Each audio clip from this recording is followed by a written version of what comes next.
आप में से काफी लोग होंगे जो 16 सोमवार का व्रत रखते होंगे, लेकिन क्या आप जानते हैं कि 16 सोमवार का व्रत क्यों रखा जाता है? इसके पीछे की आखिर कथा क्या है?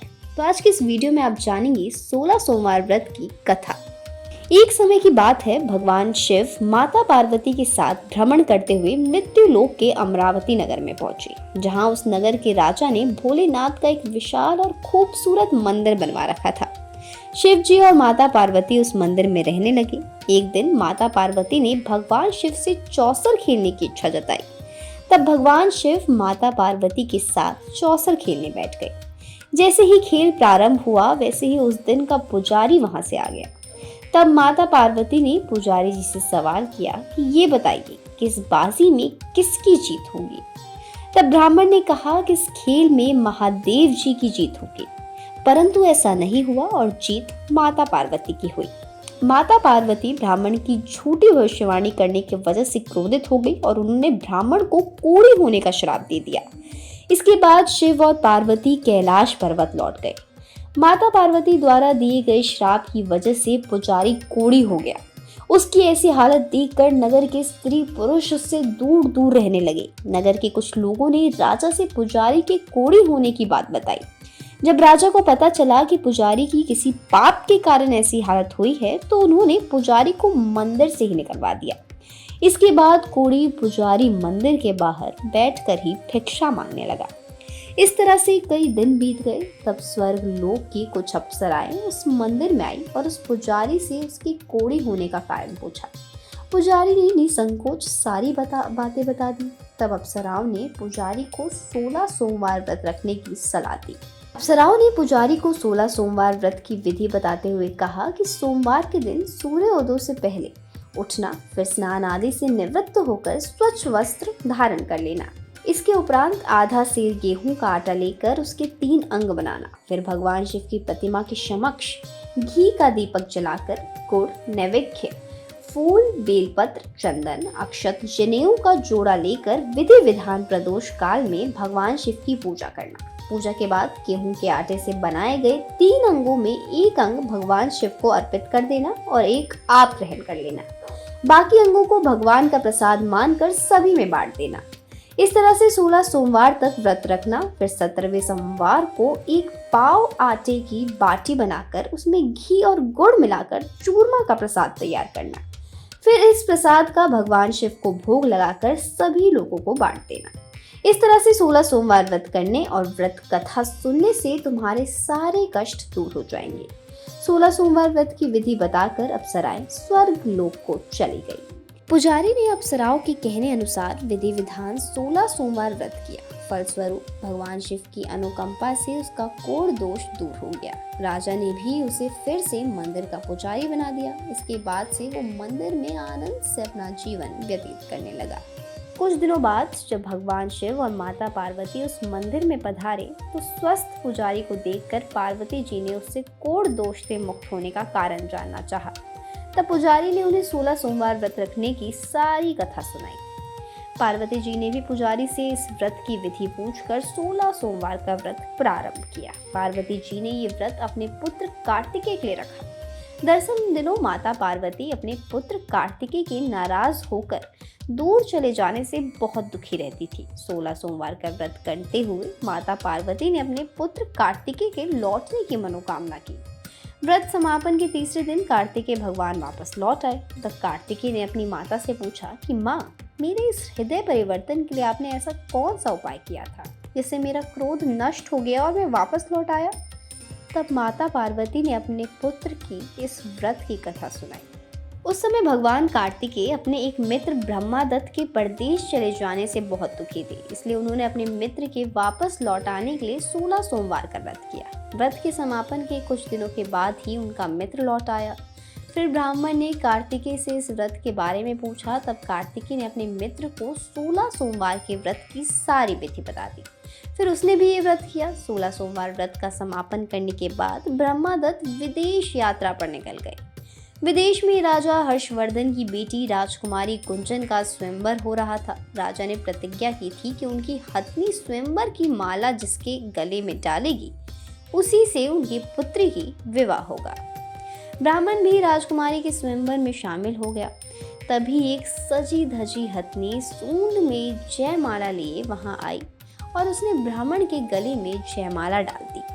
फलस्वरूप राजकुमारी का विवाह ब्राह्मण से करा दिया गया।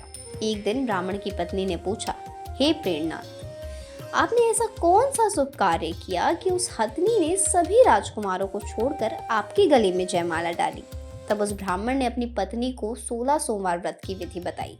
इसके बाद राजकुमारी ने भी पुत्र की इच्छा से 16 सोमवार का व्रत किया। कुछ समय बाद भगवान शिव की अनुकंपा से राजकुमारी को भी एक सुंदर और स्वस्थ पुत्र की प्राप्ति हुई, जिसका नाम गोपाल रखा गया। बड़े होकर राजकुमारी के पुत्र गोपाल ने अपनी माँ से पूछा कि माता, मैंने तुम्हारे ही घर में जन्म क्यों लिया, इसका क्या कारण है?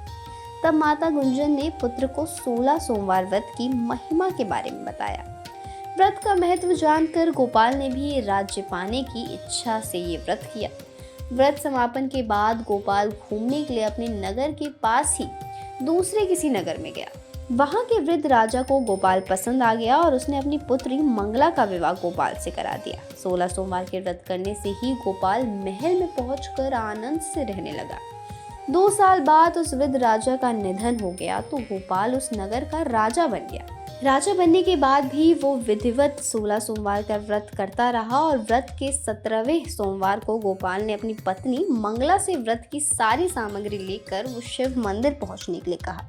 लेकिन पत्नी ने अपने पति की आज्ञा का उल्लंघन करते हुए सेवकों द्वारा पूजा की सामग्री मंदिर में भेज दी। जब राजा ने भगवान शिव की पूजा पूरी की तब आकाशवाणी हुई, हे राजन, तेरी पत्नी ने 16 सोमवार व्रत का अपमान किया है, इसलिए रानी को महल से निकाल दे, नहीं तो तेरा सारा धन वैभव नष्ट हो जाएगा। आकाशवाणी सुनकर राजा ने रानी को महल से निकाल दिया। इस तरह से रानी भूखी प्यासी उस नगर में भटकने लगी। फिर रानी को उस नगर में एक बुढ़िया मिली जो सूत काट कर बाजार में बेचने जा रही थी, लेकिन उससे सूत उठ नहीं रही थी। तब बुढ़िया ने रानी से कहा, बेटी, यदि तुम ये सूत उठाकर बाजार तक पहुंचा दोगी तो मैं तुम्हें धन दूंगी। रानी ने बुढ़िया की बात को मानते हुए जैसे ही सूत की गठरी को हाथ लगाया तभी जोर की आंधी चली और गठरी खुल गई, जिससे सारा सूत आंधी में ही उड़ गया। तब बुढ़िया ने उसे फटकार कर भगा दिया। फिर रानी चलते चलते किसी नगर में एक तेली के घर पहुंची। तेली को रानी की हालत देखकर उस पर तरस आ गया, इसलिए उसने रानी को घर में रहने की जगह दे दी। लेकिन तभी तेली के तेल से भरे मटके एक एक कर फूटने लगे। तब तेली ने रानी को मनहूस मानकर घर से भगा दिया। इस तरह से भूखे प्यास से वे व्याकुल रानी वहां से भी चल दी। इसके बाद तब एक नदी पर जल पीकर रानी ने अपनी प्यास शांत करनी चाही तो नदी का जल उसके छूके ही सूख गया। फिर रानी अपने भाग्य को कोसती हुई एक जंगल में पहुंची। जंगल में एक तालाब था जिसमें निर्मल जल भरा हुआ था। निर्मल जल देखकर रानी की प्यास और तेज हो गई। रानी तालाब से जल पीने के लिए जैसे ही तालाब की सीढ़ियों से उतरी, वैसे ही उस जंगल में असंख्य कीड़े उत्पन्न हो गए। रानी ने अंत में दुखी होकर उस गंदे जल को ही पीकर अपना प्यास शांत किया। इसके बाद जब रानी ने एक पेड़ की छाया में बैठकर कुछ देर आराम करना चाहा तो वो पेड़ सूख गया। रानी जैसे ही दूसरे पेड़ के नीचे जाकर बैठी, वो भी सूख गया। वन और सरोवर की दशा देखकर उस वन के ग्वाले बहुत हैरान हो गए। ग्वाले उस रानी को मंदिर में पुजारी जी के पास ले गए। रानी को देखते ही पुजारी जान गए कि वो अवश्य किसी बड़े घर की है, किसी पाप के कारण ऐसे दर दर भटक रही है। तब पुजारी ने रानी से कहा, पुत्री, तुम इस मंदिर में रहो, भगवान की कृपा से कुछ ही दिनों में सब ठीक हो जाएगा। रानी उस मंदिर में रहने लगी, लेकिन रानी भोजन बनाती तो सब्जी जल जाती, आटा छूती तो उसमें कीड़े पड़ जाते, जल स्पर्श करती तो उसमें बदबू आने लगती। पुजारी भी रानी के दुर्भाग्य से चिंतित होते हुए बोले, हे पुत्री, अवश्य ही तुझसे कोई अनुचित काम हुआ है जिसके कारण तेरी ऐसी दशा हुई है।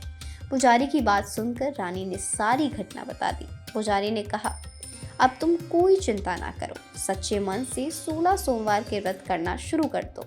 पुजारी की बात मानकर रानी ने व्रत प्रारंभ कर दिए। जब रानी ने 17वें सोमवार को विधिवत व्रत का समापन किया तो उधर उसके पति को रानी की याद आई। राजा ने तुरंत अपने सैनिकों को रानी को लाने का आदेश दिया। रानी को ढूंढते हुए सैनिक मंदिर में पहुंचे और रानी से वापस लौटने के लिए कहा।